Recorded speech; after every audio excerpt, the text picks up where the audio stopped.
वरहमतुल्लाहि वबरकातुहू व रहमतुहू। आज की वीडियो के बारे में आपको बता रहा हूँ कि आप अपना पावर हाउस का या चिलर का या कोई भी को जनरेशन प्लांट के आप कंट्रोल रूम में बैठे हुए हो, तो आप कोई वाइट बोर्ड को वाइट अपडेटेबल बोर्ड कैसे आप अपडेट करोगे, कैसे बनाओगे ताकि आपको कोई मुश्किल ना हो।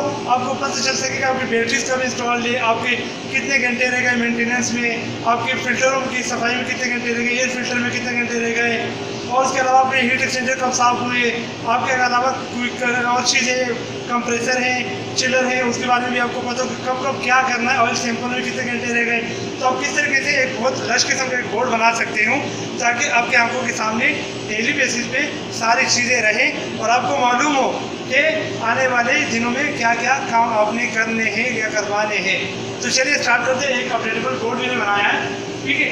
ये मैंने सबसे पहले लिखा है 1030 किलोवाट का जो हमारा JTS 320 का निर्माण जनरेटर का अपने डीजल का और साथ में कंप्रेसर का नीचे वाला।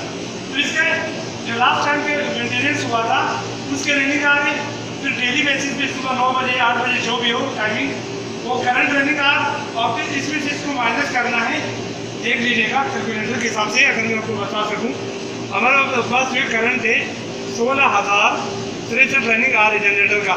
तो माइनस किया जो लास्ट टाइम हमारे मेंटेनेंस हुआ था प्रिवेंटिव 14,603 रनिंग आवर पे, तो कितना 1460 हुआ।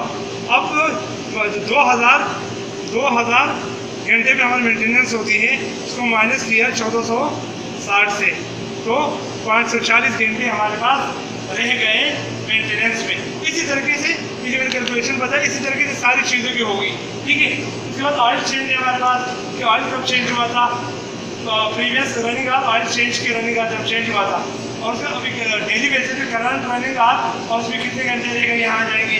ऑयल सैंपल आपने कब भेजा था फ्री टाइम, अब 500 घंटे पे वैसे ऑयल सैंपल जाते हैं J320 का 2000 घंटे पे मेंटेनेंस होती।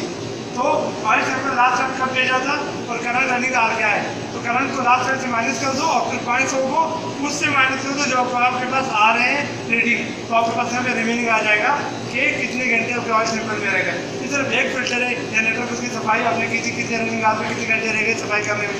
एयर फिल्टर है वेंटिलेशन, उनकी सफाई की कब की थी, कितने रह गए, बैटरीज कब इंस्टॉल की, हीट एक्सचेंजर कब आपके साफ हुए, ठीक है। इसी तरीके से दूसरा जनरेटर है हमारे पास, उसके भी यही है, ठीक है।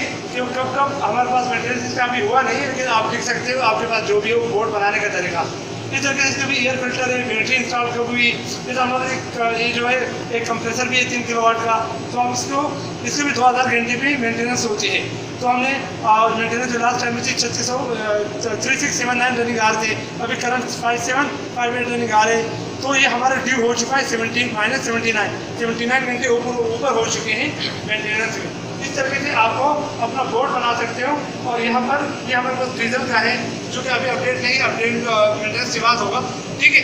इसी तरीके से आपको एक नोट भी लिख सकते हो यहाँ पर डेली बेसिस पे अपने टूल किसको दिए, यहाँ पे फोकस अपने टूल किसको दिए, किसको नहीं दिए, क्या काम करवाना है, तो उसके नोट भी लिख सकते हो। और ये एक अपडेटेबल बोर्ड आपके नज़रों के सामने होगा, वाइट बोर्ड, जिसको डेली बेसिस पे अपडेट करके आपको ढूंढना नहीं पड़ेगा पीछे, और कोई रिकॉर्ड ढूंढने नहीं पड़ेंगे, और सारी चीज़ें आपकी आंखों के सामने होगी, खासकर मेंटेनेंस के लिहाज से पूरे प्लांट का। तो उम्मीद है कि ये वीडियो आपको पसंद आई होगी।